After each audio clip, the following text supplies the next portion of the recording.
Good evening, everyone. I'm Gene Bailey, and you're watching Flashpoint. Thank you for being with us tonight. We're going to break down the news of the day, bring you some updates, and just see where the conversation goes. Let me first off introduce you to a friend of Flashpoint, Pastor Alan Jackson, Senior Pastor, World Outreach Church near Nashville, leads congregation.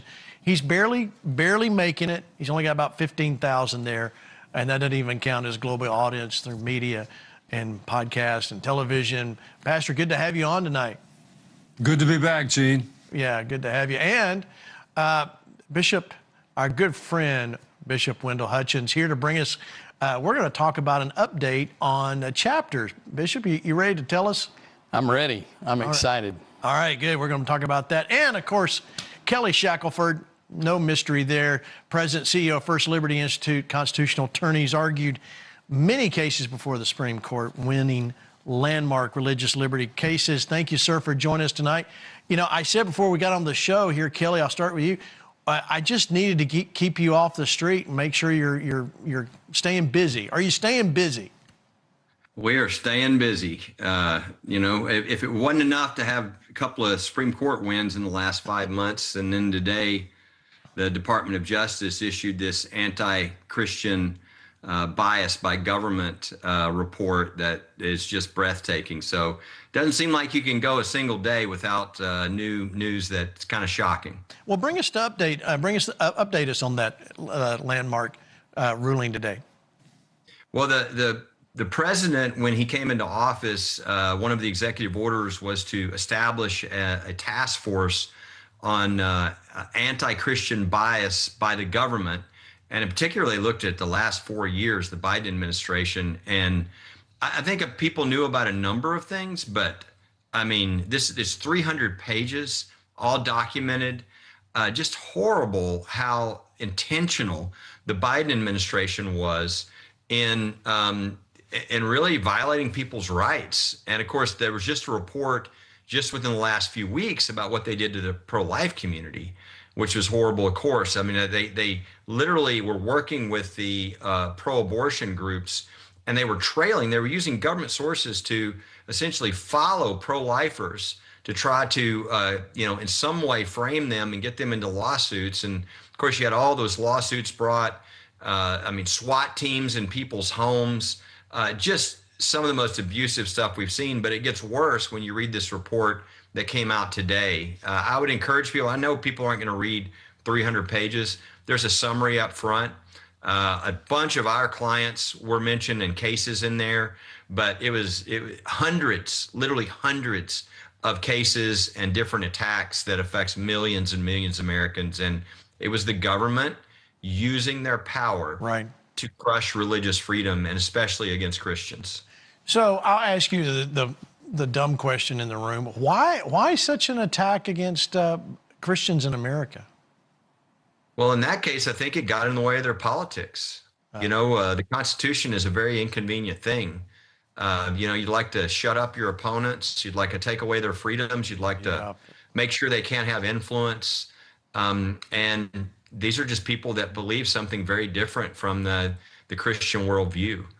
So the idea of allowing, for instance, we've got two pastors on a number of the examples of what happened to churches, just really horrible stuff. I mean, one of them is Chris Avell, a pastor who currently is sentenced to 60 days in jail because he would not shut the doors of his church when it was negative 25 wind chill in northern Ohio, and there were people freezing outside on the street in front of his church. 60 days in jail.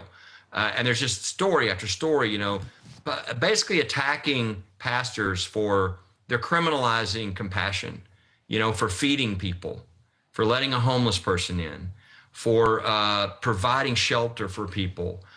These are things that we, want our churches and our pastors to do, and yet they're under attack across the country. And there were just numerous examples of those type of things, as well as the IRS, denying 501c3 nonprofit. One of the people, I thought this was a great example, Christians Engaged. They denied their tax exempt status because they said that they believed in and taught biblical positions and that biblical positions were closer to the Republican Party than the Democratic Party, and that therefore meant that they were partisan, when all they were doing is helping people understand how elections work, how to get registered to vote, how to speak to the issues of a day biblically. But again, the IRS at that point said anybody who has a biblical worldview is automatically partisan because they're more, that would be closer to the Republican Party than the Democratic Party. Okay, Pastor Jackson, help it make sense. Well, I don't think it's complicated. I think it's the age-old conflict between good and evil. And then we wrap it in, whether it's politics or legalese or whatever we knew to justify our ungodliness. And unfortunately, in the last administration, they stepped outside what I understand the Constitution to be, and they were aggressively trying to limit Christian influence in our nation. Right. We didn't take a lot of discernment. Ideas like DEI and CRT, where they were forcing people to make choices or hiring decisions or give positions or promotions to people who would stand against the basic values that perhaps were fundamental to your organization. I mean, Kelly's going to know a lot more examples than I do, but I mean, it wasn't subtle, it was brazen. And it really isn't gone. The DEI initiatives, they've just gone underground and relabeled, but they're still very much present in spite of all the work of the current administration. It's going to take some awareness on the parts of the general public and a willingness to use our voice and not tolerate those things in our public institutions. No, I think you're right. Bishop Hutchins, give you a chance to comment here before we move on. Well, I'm reflecting on what Kelly just said and what Pastor said. What we're seeing with these revelations, these disclosures, is the reality that two thrones have been at war, and the seed of Satan has always excoriated the church. And it's interesting to note that they use the language that in their punitive reactions, they're claiming that the people, their values and their convictions sound like the Republican Party. That should tell you immediately that politics has become supernatural, extremely spiritual. And it tells us we're on the right side when we're declaring biblical values into a politic that has become so evil. I think you're absolutely right. All right, Kelly, look at this. I know you have a comment here, but let me play the clip. Supreme Court hears arguments over a Catholic school. Watch. St. Isidore of Seville wants to become the nation's first taxpayer-funded religious charter school. At issue at the Supreme Court, does that violate the Constitution's ban on an establishment of religion by the government? The justices have previously said public money can go to religious institutions for the same kind of services and activities non-sectarian groups might provide, like food banks. But in oral arguments, the court appeared divided on applying that to the classroom setting, with the Catholic school wanting to teach not only basic curriculum like traditional public schools, but a religion-focused education. You can't treat religious people and religious institutions and religious speech as second class in the United States. The essence of the Establishment Clause was, we're not going to pay religious leaders to teach their religion. Oklahoma officials are divided on whether St. Isidore, formed by the Archdiocese in Oklahoma City, should be part of the state's charter school system. The High Court's conservative majority appearing to side with the school, with only Chief Justice John Roberts' vote in doubt. He asked tough questions of both sides, including whether such religious charter schools are public or private. Is your test, it's a creation and creature of the state. We held that under the First Amendment, you couldn't exclude people because of their religious belief. Okay, Kelly, break it down for us. Help us understand what really happened today. Well, that was what you were showing was St. Isidore, which is a case out of Oklahoma that ended up going to the Supreme Court. And it ended up being a 4-4 tie at the Supreme Court because one of the justices, Justice Amy Coney Barrett, recused herself. That issue will be coming back, though. We're involved in a case right now on behalf of a Jewish charter school. And really the issue in these cases, and I would even take one step back, we won a case just a few years ago called Carson versus Macon, where in the state of Maine, everybody had a right. They have a school choice program there because they don't even have public schools in most of their school districts. They've always allowed parents to pick the school, take the money, go to those schools. But they decided about 30 years earlier that they would make one change. You can pick any school you want as long as it's not a religious school. And we took that all the way to the Supreme Court, and the Supreme Court said 6-3. You can't do that. That's discrimination. You can't tell the parents they can pick any private school except for the religious schools. So that is sort of the thing that came before this whole issue. So if you can't discriminate, then why could you discriminate against charter schools that are religious versus non-religious? And of course, as you know, Pastor Jackson was talking about, if there's anything the evil one wants to stop, it's children being educated. That's right. In churches and Christian environments. And so this is an empowering not only of parents, but of their children. And think of the education, the worldview, the life that they will have ahead that will be so different. So this is one of the major next battles for the future of our country. And be watching these charter school cases. There's one moving up out of Colorado, and there's again another one out of Oklahoma, this time a Jewish charter school. And I think one of those will make it to the Supreme Court, and they will issue a decision. I think they'll issue a decision in favor of stopping religious discrimination and upholding those schools, but we'll have to wait and see which case gets there. So stand by and wait. All right, let me move along. This is California. Student pushes back on gender ideology. Watch. Thank you again, Mr. President. Hi, I'm Shane Cetus. I've been a Christian my whole life, and Jesus means everything to me. When I was in 5th grade, my school forced me to teach my kindergarten buddy about changing his gender using a book called My Shadow is Pink. The book said you can choose your gender based on feelings instead of how God made us. I knew this was not right, but I was afraid of getting in trouble. After my family spoke up, the school treated us badly, and kids started bullying me and my brother because of our faith. And the school did nothing to stop it. It hurt a lot, but I kept trusting God. I believe kids like me should be able to live our faith at school without being forced to go against what we believe. I hope no other family has to go through what mine did. Thank you.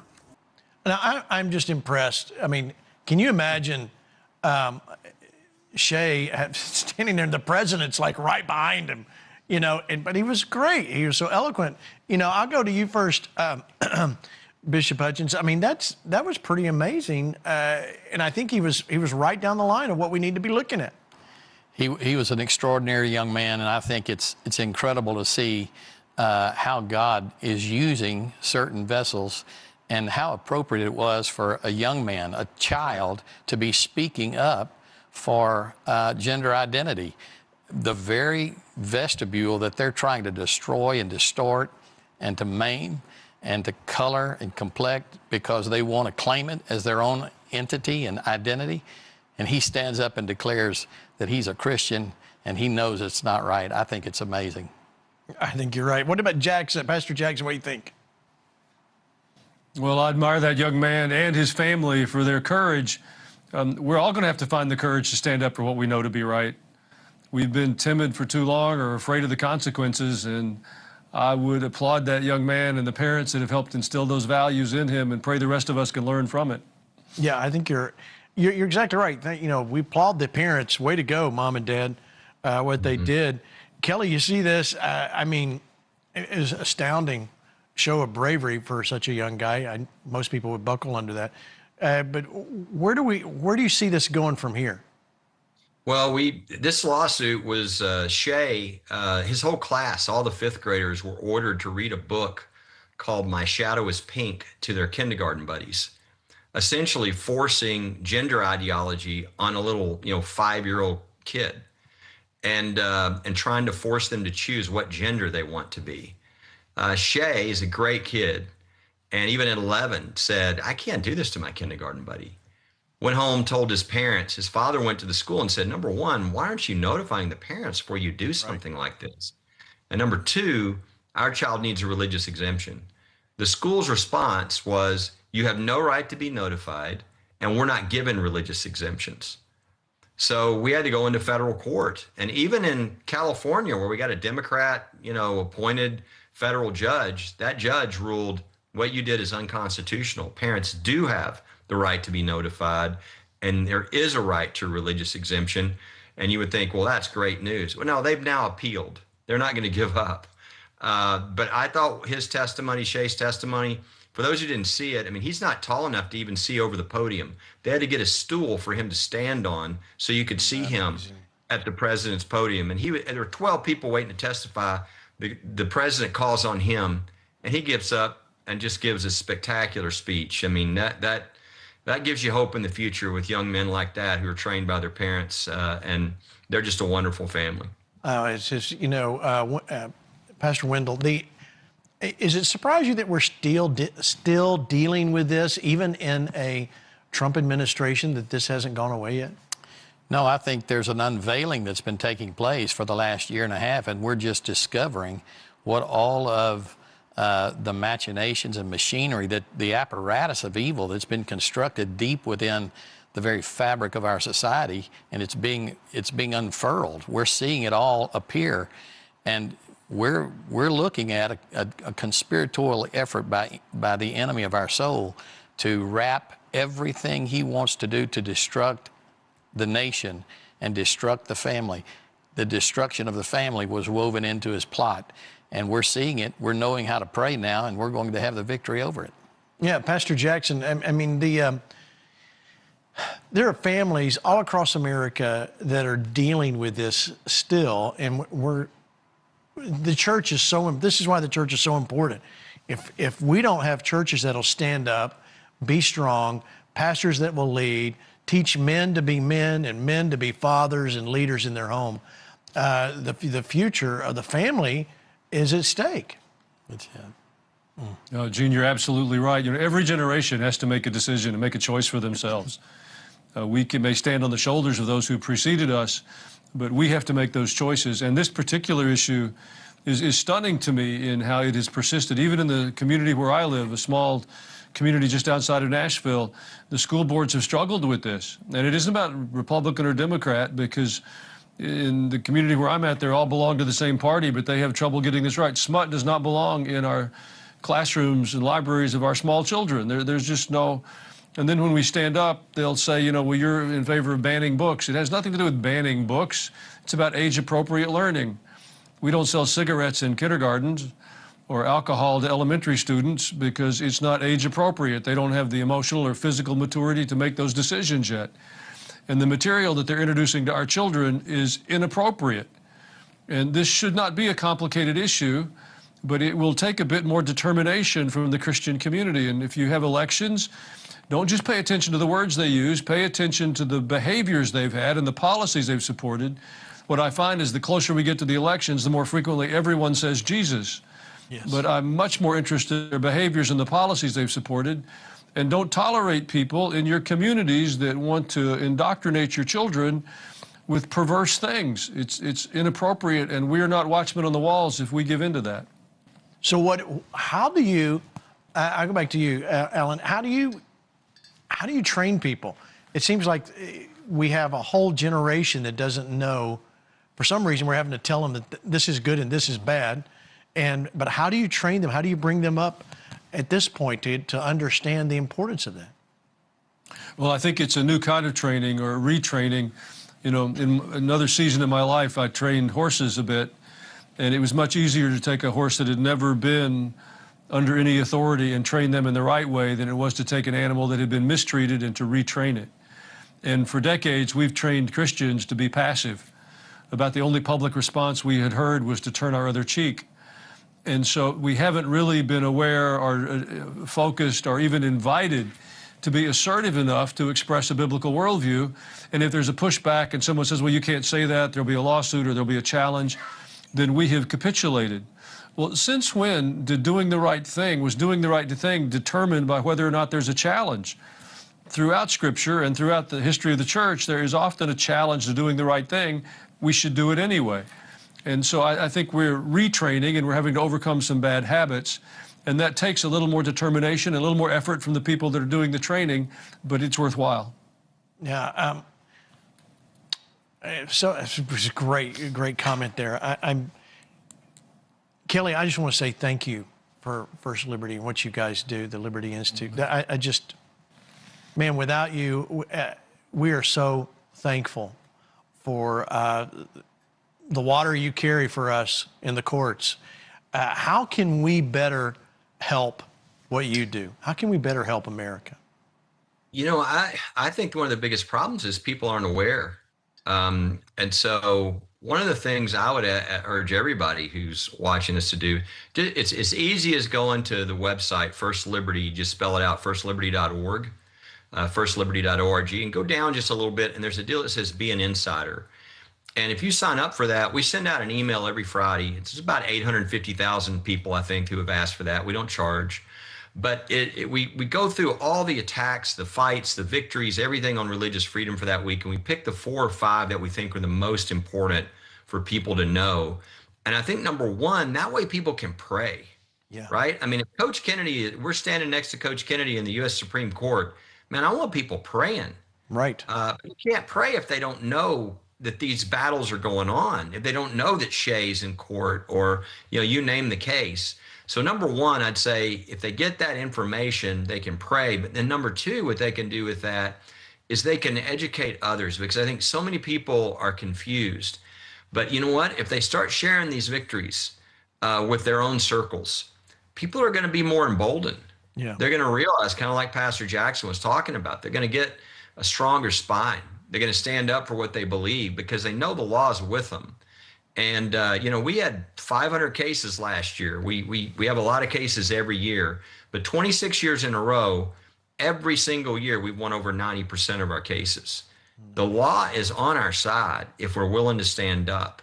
So people I think one of the greatest things anybody can do, get the information, pray, and educate others so that they'll stand strong, and we'll take our country back.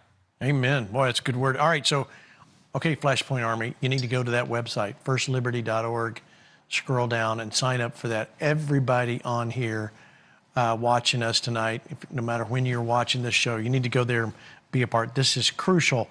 In fact, Pastor Wendell, I think we need to make that part of the chapter's to-do list. What do you think? I was just sitting here saying the same thing, thinking the same thing.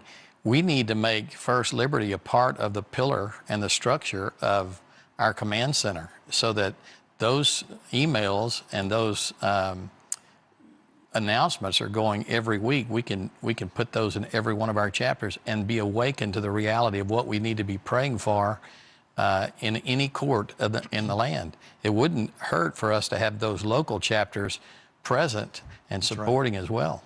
That's right. So if you don't know what he's talking about, let me show you what happened. April 16th, we launched FP Army chapters. So you say, why did you do this?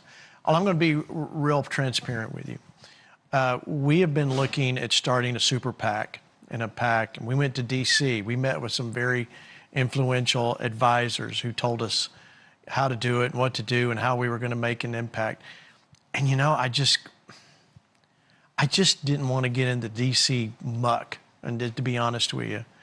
Terry wasn't feeling it, I wasn't feeling it, but we're like, we must do something further than just have a great TV program that informs people, and we're not going to stop doing that.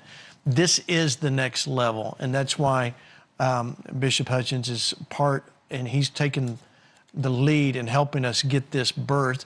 But fparmychapters.com is the next level. This is where we launch in every state on the 16th, and now we have chapters in every state.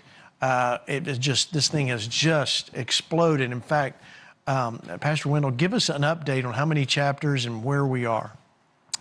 Well, we have more than 5,500 chapters, I believe, if I can recall all the numbers, and we have over 380 people who've signed up to be leaders of chapters who want to be certified to do so through our Patriot Academy collaboration and for Liberty and Justice. So it's very, very exciting to see everything that's happening across every state.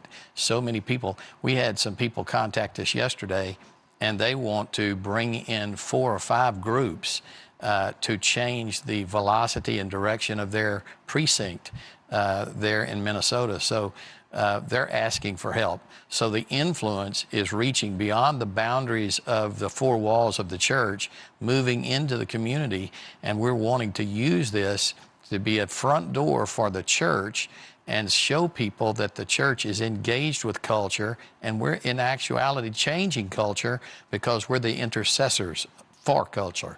So it's going to be a revival, and it's going to be a place where souls are born and lives are changed in the kingdom of God. All right, so Kelly, let me explain something to you. This is how it's going to work. You say you've got a case coming up. Let's say it's Shay's case, and everybody needs to do this and pray, and we totally ignite people. Let's say it's a local case somewhere. We have enough people in every city or in every state that we can launch people like, hey, go be at the court, go be at this case, go be at this whatever, school board meeting, whatever it is. We have a way to immediately activate people and say, not only do you need to pray for this case and follow what's going on at First Liberty, you need to go show up and be there in force, and let's take a stand for what's right. There's something that happens when you show up, especially those of you that aren't in a woke university, and you show up and say, I'm going to stand up for what's right, and I'm going to tell you. Listen, that's why I love what we put on the website here at FP Army Chapters. America really is at a crossroads. It's absolutely at a crossroads, and we have to train, we have to educate, organize, and then mobilize, activate and mobilize. And that's why we're doing this, is to be able to get the hands and feet to the next place. It doesn't cost you anything to sign up. You immediately go through training, and Rick Green's group has come up under us to help, as well as for Liberty and Justice with Nate Schatzline. So we're not taking away from them. You come in, we will deploy you to these different groups that you can start becoming effective in your area. You say, well, I'm older and I don't have the ability to go run across the country, or I'm not even mobile. Well, number one, you can stay at home and pray. And number two, there is plenty of things that you can do, whether it's phone calls, letter writing, and being a part of something. Like, well, my church doesn't believe this way. You don't have to, this does not have to be at a church. It's you and 2 or 3 friends around the coffee table at your house. Great. Whatever it needs to be is fine. We do have a significant number of churches that have come alongside Flashpoint and said, we want to be a part of the Flashpoint Alliance of churches. We applaud that. If there's a church we know of in your area and you need a church that believes the way we're talking, we'll send them to there. We're not charging for this. That's not the goal here, to build just a kingdom of something. We want to see change in America, and this is the way we do it. Kelly, would this help you at all? It's a great idea. And in fact, Bishop and Gene, I didn't even know you were doing this. We actually have something that's going on that's going to fit right into that for you in a great way. I think most people are aware of the Coach Kennedy case that we won at the Supreme Court, where Coach was not allowed to pray, go to a knee after the game, and 7.5 years of litigation later, we made it to the Supreme Court and we won 6-3. And most people know coaches and teachers and their religious freedoms. It was a big win. What a lot of people don't know is within that decision, there was a precedent called Lemon that had been used for 50 years to attack religious freedom. And it's why nativity scenes were taken down at Christmas and menorahs at Hanukkah and 10 Commandments were rolled into the closet. Well, in the Kennedy case, we reversed Lemon. So it was cited over 7,000 times the last 50 years. Those are all gone.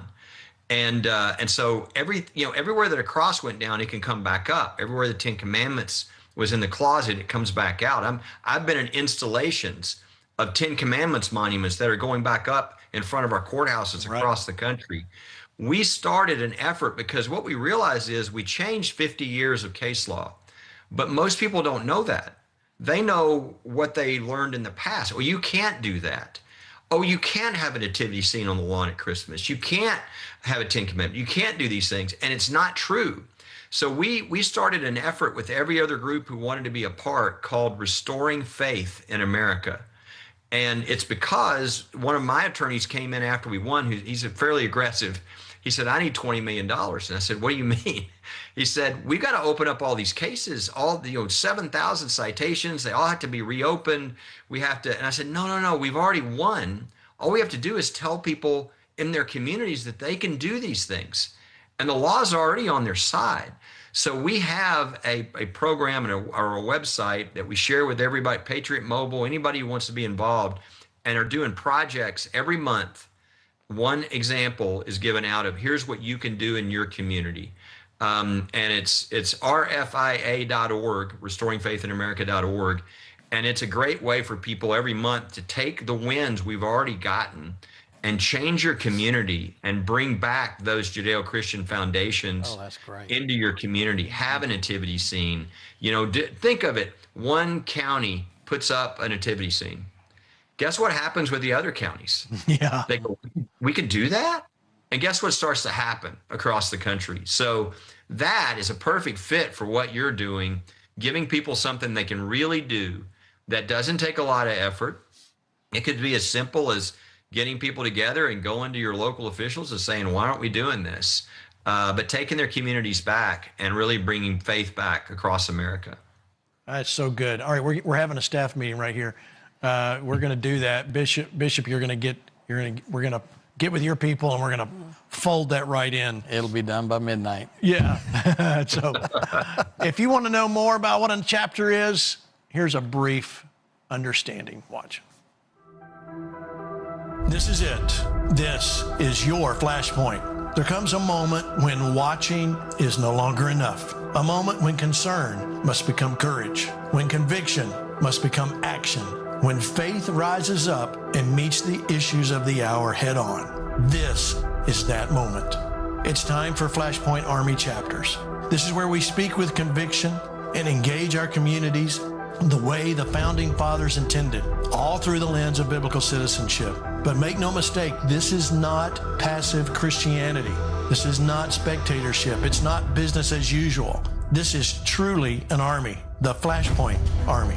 This is where faith meets current events. It's where patriots unite to affect culture. And this is where we occupy until he comes. So what is a chapter? A Flashpoint Army chapter is the local expression of our national movement. It's the gathering of friends, neighbors, peers, believers, leaders, families, churches, and patriots, all willing to stand together in prayer and civic action. A chapter exists to strengthen citizens in their region, connect them around a shared mission, and mobilize them to become a light in their community. In a time when too many are silent, chapters help people find their voice. In a time when too many are isolated, chapters help people find their people. And in a time when too many are retreating, chapters help people take their place. So what do chapter members do? A chapter member prays with purpose. They understand and advance biblical citizenship. They engage the real issues shaping our nation. They strengthen courage and conviction in their communities. They encourage one another in faith and action, and they become gatekeepers in their cities and regions. So, if you've been waiting for a way to step in, this is it. If you've been praying for a place to stand, this is the place. If you are ready to move from concern to conviction, from agreement to action, from watching to building, then it's time. It's time for you to join your local Flashpoint Army chapter. You'll stand with patriots and believers in your region. You'll take your place in the movement. You'll help us advance biblical citizenship. You'll help us affect all of North America for Jesus Christ. And you'll help us carry conviction into this generation. And finally, you'll help us become a wall of prayer, a wall of courage and resolve across America.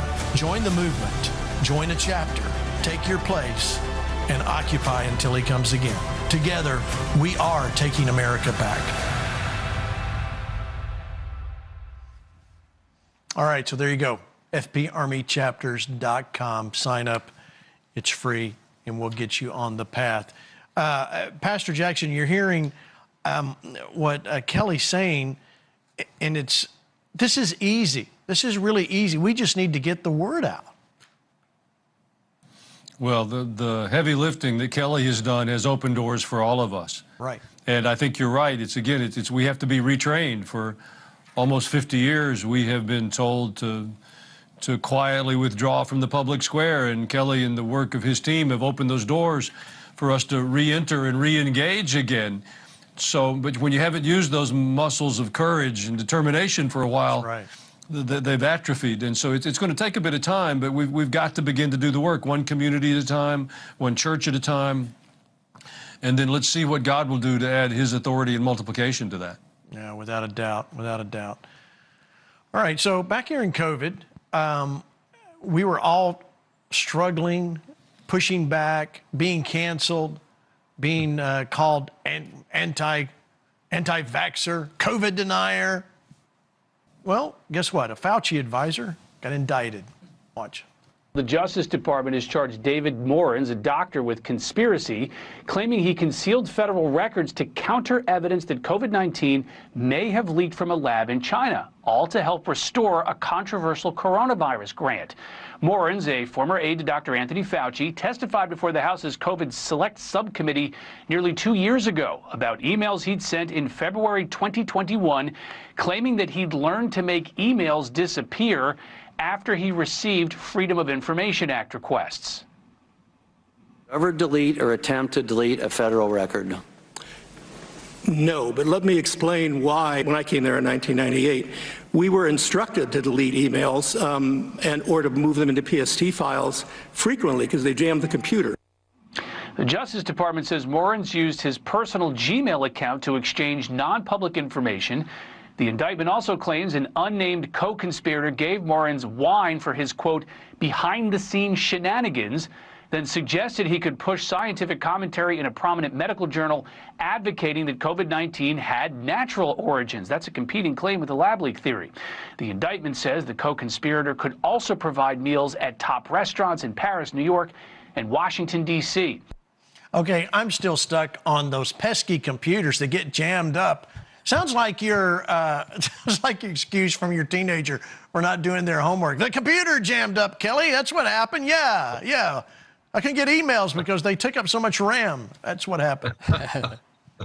Yeah, but not a very good liar, fortunately, for those who are trying to get him. I mean, it's what went on during COVID is it's un-American. I mean, it was horrible. And, it's so many levels, right? I mean, we had the first COVID case on behalf of churches in the country. We won every COVID case we had, churches and synagogues across the country. But I think one of the other things we really lost that was really valuable is I think we certainly didn't trust politicians. No. There's a lot of people we didn't trust. But we did trust scientists and doctors. We did. Because we thought they were just kind of doing science. And what I think a lot of people learned during COVID is we really can't trust that anymore because people have agendas. And unfortunately, it really shouldn't be surprising to us, I guess, if people are lacking in integrity and character, and there's less people in church and there's less people that know right from wrong. Of course, they're going to do this kind of thing. But it really, we lost something tremendous, I think, in the medical community. I think you're I don't know that we can ever get it back. No. And if you had an issue, you sure wouldn't take the CDC's guidance or the NIH. This is, I'll start again with you, Pastor Jackson. This is so many. I totally agree with what Kelly's saying. And I know all of us on the panel do, but we lost something, and I don't think we will get that back. And I think Americans are upset. They're mad and lost loved ones. It's been proven. All those things that they called us crazy for are being proven accurate. Well, I agree with what you said, but I think I would reframe it a bit. I think COVID, God was shaking the earth, and I've started thinking of it in my own imagination, at least as a great awakening. And we want to call it the third one. We typically think of that in terms of revival, but awakening is when the truth is told into the culture, and COVID began an introduction of truth that we had not been aware of for a great long while. I believed the CDC was trustworthy, or the NIH, or the FBI. I believed churches would stand up when they were told to close their doors, and we learned that they wouldn't. I think it was an awakening across our culture, and it's like being awakened from a deep sleep when you didn't want to be. You don't like the feeling. You're a little groggy. You're angry at whoever awakened you. You'd have rather maintained your sleepful state, and I think that's the condition we find ourselves in. we're frustrated at the reality of the world we're living in, but it wasn't a reality that began with a virus in China. God used that virus from China to begin to awaken us to the reality of our circumstances. And so now we can reorient our lives and reestablish our foundation on His truth and perhaps have a better future. Well, I pray so. Right? Bishop Hutchins, you had to deal with some of this at your own church there in Houston. It was one of the most diabolical things we've ever seen released on earth since the Holocaust. But it's devastated so many churches. And as we've heard, there were so many things lost. But one of the things that I made certain I was never going to lose was my sense of humor. And so I can't believe we've gone this far in this show tonight without saying, happy birthday, Gene. Okay. Happy birthday. Yes. And not only do we want to shout happy birthday here, but we want to hear from some of your friends. Okay. Well, hey, Gene, and a happy first birthday to Flashpoint Army. Paul Petit here in the Holy Land, and that right there, my friend, is the Sea of Galilee. Jesus walked all around here, and he walked right on that. And, you know, I want to reach out and congratulate you for following in Jesus' footsteps by launching out into the deep like Peter did, only Peter sank. But you had the faith to make it happen and to see the vision of Flashpoint Army that we're all enjoying today. And I want to congratulate you on that. All the followers that watch us, thank you for allowing me to be a part and bringing you the daily reports, what's going on here in the Holy Land. And, you know, I've heard it said on your program before that it's one of the few shows where prayer, politics, and prophecy come together. And that really resonates when you're right here, because when Jesus walked all through here, what did he do? Well, you know, he kind of rebuked the politicians of his time. He prophesied over what was going to happen in the future, and he prayed and taught people to pray and encouraged them to pray to the Father. So, you know, it all comes together when you're looking out at that sea and realizing just how far we've come just in 1 year. So thank you for taking that vision. Happy birthday, first birthday for Flashpoint Army. And the best part is, the best is yet to come. So as I always sign up, reporting for Flashpoint here in Galilee, Paul Petit. Hey guys, Mark Meckler here, and of course Doc, Winston back on the couch.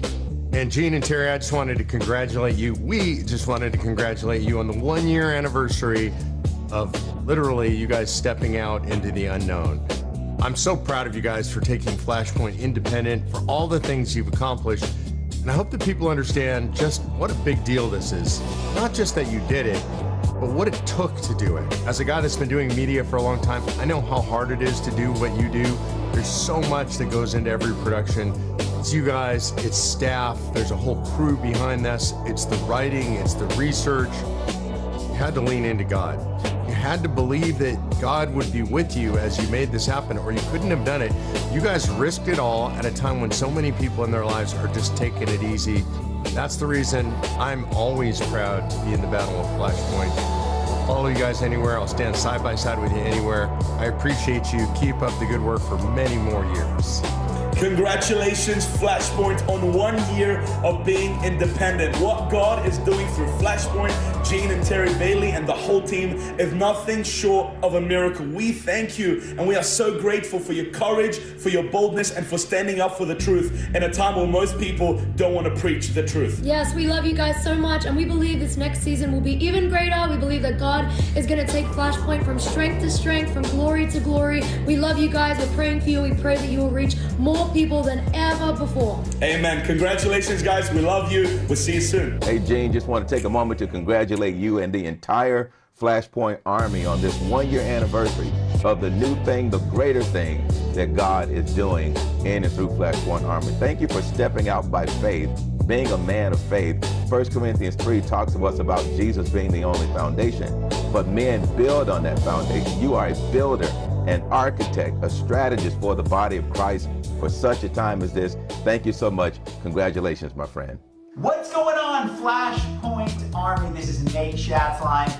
I'm here to congratulate you on 1 year of Flashpoint Network going independent.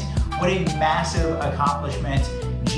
Terry, the whole Flashpoint crew. This is unbelievable. I just wanted to say from the bottom of my heart, straight from the man himself, who is standing here saying, fight, fight, fight. This is gonna be huge. Huge with a Y. What a massive accomplishment. Me and President Trump just wanted to send that message. But in all seriousness, I just had to say, I'm so grateful for Flashpoint, for bringing the truth back to the media, for taking a stand, for simply saying we're going to be the people that stand for truth, fight for truth, and mobilize an army across America to speak the truth. We love you. Congratulations, Flashpoint Army. You deserve to be celebrated, and we're so grateful for you. Gene and Terry, I want to say congratulations. God has used you in this last year. It reminds me about the story of Jesus. Remember how he went to the manager? The manager was about to rip everything up, and Jesus said, no, give it one more year. Give it one more year. And if it doesn't produce fruit, then rip it up. You've produced so much fruit. I'm a part of that fruit. I'm actually sitting here in my radio station where I do 3 hours a day. Because of your ministry, I am on the air 3 hours a day, 5 days a week. Thank you for believing in me, and thank you for believing in the soul of our nation. God bless you. I love you. May heaven smile upon you. Hello, Gene and Terry Bailey. God bless you, and congratulations. To God be the glory for the great things he's done. A year of expansion, of blessing, of growth, of prosperity, the blessing of the Lord. Thank you for who you are and what you do. You know, most people, when they're building something from the ground up, they're just focused on what they're building. But that's not the way you operate. While you've been building Flashpoint over this past year, you've looked to the left and the right, you've looked to other ministries, churches, foundations, organizations, and you've said, what can we do to help you? How can we partner with you? Revival Makers is a benefactor of your heart and your generosity. Thank you for who you are. Thank you for not just loving the body of Christ, but loving this nation, and for standing for truth in the spirit of faith. I can never thank you enough for what you've meant to my life, my family's life. And so we celebrate 1 year of victory, and we know it's just the first of many more to come. God bless you in Jesus' name. Hey everybody, Dr. Peter McCullough. Please join me in congratulating Gene Bailey and the entire crew at Flashpoint on their 1 year anniversary.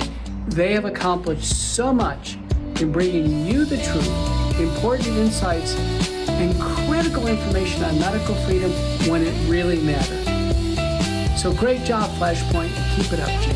Hey, Gene and Terry, happy 1 year birthday for Flashpoint being on its own.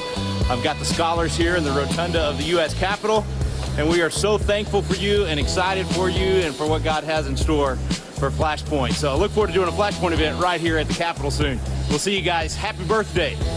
Hello, Gene and Terry. This is Jason Raper with the National Association of Christian Lawmakers, and I just wanted to take a moment to say congratulations to you and happy anniversary. 1 year of Flashpoint and your independence, and I just wanted to say how wonderful it is to see what God has done for you and through the program. You are a blessing to the body of Christ, but you are also a blessing to the United States of America. I've seen this thing blossom from the start with you, Brother Gene. We're so happy for you and Terry and to see what God's doing through Flashpoint around the country. And we are very proud also that you are one of our National Advisory Board members for the NACL. And we also thank you for all of the collaboration that we work together to do to save the nation. God bless you, God bless Flashpoint, and God bless the United States of America. As the official Gene Bailey, two-time International Bowl of Freedom, undisputed, never to be beaten winner, I want to wish Gene Bailey and the entire intrepid Flashpoint team an incredible, hearty, and healthy Mazel Tov. What you guys have done is mind-blowing. What God has done and is doing with and through you is mind-blowing. You've got something completely unique that doesn't exist anywhere else, and it's only going to get bigger. Congratulations, Gene and Terry Bailey, on your 1 year anniversary of Flashpoint TV. What God has done through your obedience cannot be measured in broadcast programs or moments on a screen. It must be measured in lives awakened, hearts renewed, courage restored, and hope resurrected in a generation that desperately needs a voice of faith. truth, and holy conviction. In 1 year, Flashpoint has become more than a program. It has become a prophetic trumpet, a gathering place for patriots, intercessors, and believers, and watchmen who refuse to surrender the soul of this nation. Gene and Terry, we honor you. We thank God for you, and we celebrate this sacred milestone with joy, gratitude, and great expectation. May this next year carry even greater fire, greater favor, and greater harvest. We love you. Well, happy birthday, Gene and Terry Bailey and Flashpoint TV. Congratulations on your first year. I'm so proud of you for doing what so few would do. At this point in life, most people are trying to figure out how can we slow down a little bit, and they sure don't want to take a risk like you folks, you guys took a year ago. But I thank you for doing so. You got out of the boat, you're walking on water. You put the pedal to the metal rather than slowing down, and you're making a huge difference for the Lord. And I'm proud to be associated with you, proud to run with you and partner with you, and I thank you. And I just feel like the Lord has put in our hearts, Cece and I, to send you a birthday present, a gift on this first anniversary. We're going to send a generous check to the ministry, and I encourage others, do the same. Get behind this ministry. Wasn't asked to say that. It's just in my heart to do it.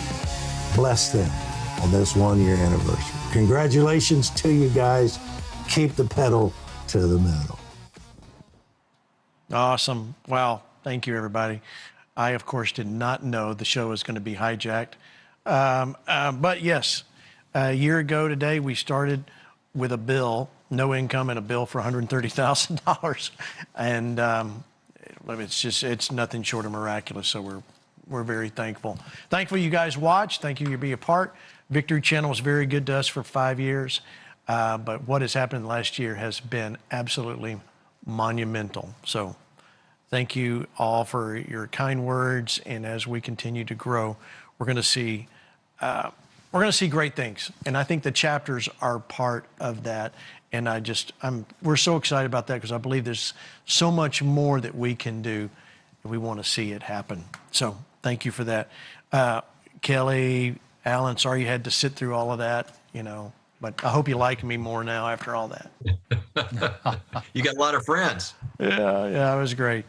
Great. All right. So meanwhile, back in the show, oh gosh, I don't even know. Let's go to number 8, guys. The Coast Guard needs help. Watch.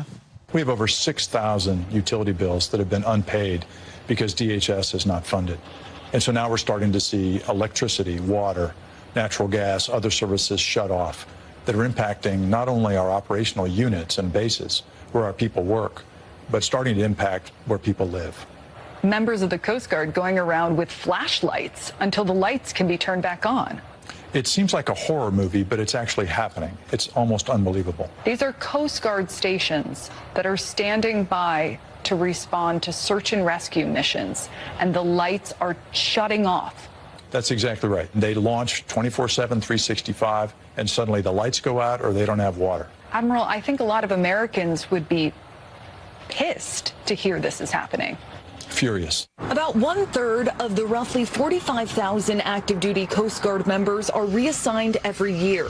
But advance pay for those moves has now been suspended. Right now, they're not getting those advances. So they're putting those thousands of dollars on credit cards. They're depleting their savings. They're taking out loans that they can't afford. Let me get this straight. They're going into personal debt to follow orders. Yes, that's exactly right. We passed the Farm Bill, as you know, a major achievement, delivering real relief and certainty for our rural America and for all Americans. This is the first time Congress has done that since 2018. Been quite a while, but we got it done. We've also made certain that the House is going to be able to have an up or down vote on a date certain on the E-15 issue, which is, is a big priority for a lot of our members here in the chamber. And most importantly of all the things we got done this week, we got the budget resolution passed. This is very, very important because that will ensure that border security and immigration enforcement will continue today and well into the future, despite Democrat attempts to reopen our borders and protect criminal illegal aliens from removal. The net result of passing our reconciliation bill is that ICE and CBP are funded for 3 years. Democrats got absolutely nothing for their political charade and shenanigans out of that. All right, so Alan, I'll go to you first here. I mean, so we got 3 more years here to get stuff funded. There's still a lot of ground, and we're going to be right back here in 3 more years. But I guess we take the win, right? Yeah, I mean, it's a Pyrrhic victory. We can celebrate the win and those people that are going to get their paychecks, but it's completely unacceptable. It's the worst expression of leadership you can imagine. I think when Congress won't fund the people that they are obligated to fund, they want to control the purse strings.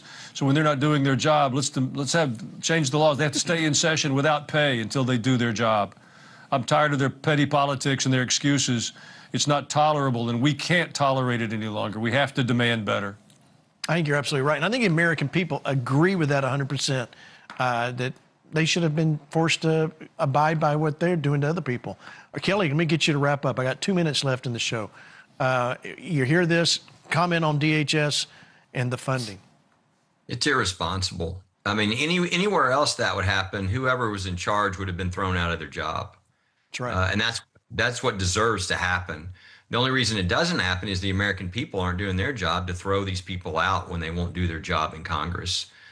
So that's, I couldn't agree more with Pastor Jackson. By the way, before I forget, I've got to tell Pastor Jackson, we've never met in person before. I grew up in Nashville. I'm a Tennessee boy, been in Texas now 40 years, but my 93-year-old mom watches your service every weekend, and it blesses her. So I just want to thank you for your ministry. And one of these times when I come to visit her, I'll have to come by the church. But thank you for what you're doing out there. Yeah, that's awesome. Amen. That's great. All right, Bishop Wendell, hopefully you don't hijack the show again. I'll give you 45 seconds to wrap it up here. Well, I agree with both of these precious men. I think that what we're seeing is unconscionable. And it's also very telling that the American people need to step up and say no more. We cannot have a body that is totally dysfunctional and hijacking all of America. When President Trump was so adversely assaulted last Saturday evening, the first thing I thought of was, look at the men who are responding, the men and women who are serving, and these are the very people that have been impinged and hurt. So I'm very, very grateful for their service, and I hope America will speak up and say no more. Amen. All right, look at this map. Florida, good news. The new map passed in the Senate, heads to DeSantis' desk to be signed into law. Great things. We celebrate that win. Okay, so it looks like we have a cake here. Terry, it's been quite a year. It's been wonderful. Been a big, great year. Thank you all for being, of course, Pastor Alan Jackson, thank you for being here. First Liberty, Kelly Shackleford, Bishop Wendell Hutchins. We're going to eat cake. We'll see you tomorrow night. Colonel Dave Grossman, Rod Vilhauer, Peter McElvanna, Floyd Brown, and Kaylee Campbell, all tomorrow night right here on Flashpoint. We'll see you then.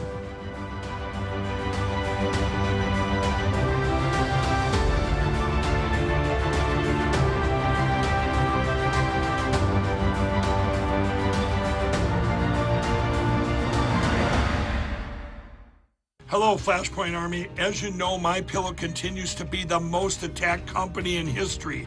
Lawfare, cancel culture, even our own government. We get attacked relentlessly.